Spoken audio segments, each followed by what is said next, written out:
These aren't just any con artists, they're the lowest of the low. They're out there trying to cash in on people's grief. We have Glenn Lloyd in the studio this morning live from Consumer Protection to talk about how some identity thieves and con artists are using the obituary section in newspapers. It's hard to imagine anyone could do that in good conscience, but there we go. It's really a cruel thing, but actually we have a case history over in Milwaukee. A Milwaukee man actually got 3 years in jail for what he did in prison. He would take a look at the obituaries and glean a whole bunch of information, and then he would call up the surviving spouse and claim he was from the Department of Revenue and start asking tax questions.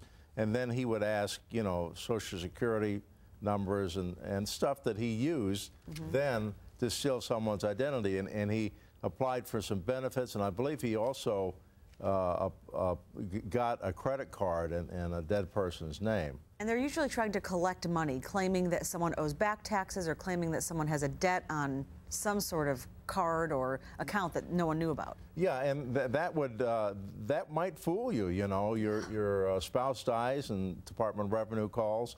You might give up information. The other case history is even more troubling. A family was putting everything in the obituary of their mom, and, you know, maiden name. And, you know, we should be putting that information in our obituary because those things are important. They're historical documents. But again, the skunks took that information and they went to a site on the web for genealogists. And when you pass away, your Social Security number isn't protected, and got her Social Security number and then used it for identity theft. And by the way, the Social Security Administration actually has something called the Master Death Index, and it has everybody, you know, people who pass away, they have their Social Security numbers there. So you're not necessarily suggesting that we take out information from an obituary, but just that we realize that people are preying on grieving family members. Yeah, I mean we can't stop writing obituaries. They're very important. But the Wall Street Journal has some advice. They say that designate one person to deal with claims. And don't let anybody buffalo you. You're grieving, but don't let them buffalo you. And get written proof of any claims and confirm that the person truly represents who they say they are.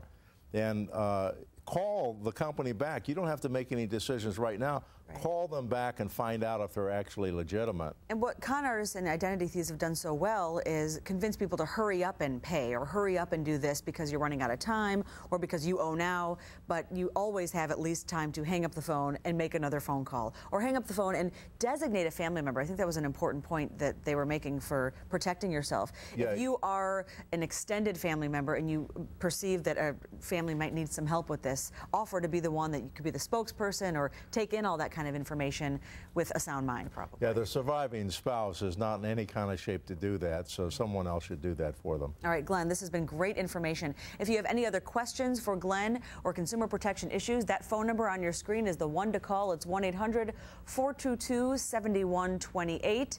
And there is a website to check out as well. Great, great tips for protecting yourself, and really, you never know these days where you're going to need it. So thanks for being here as usual.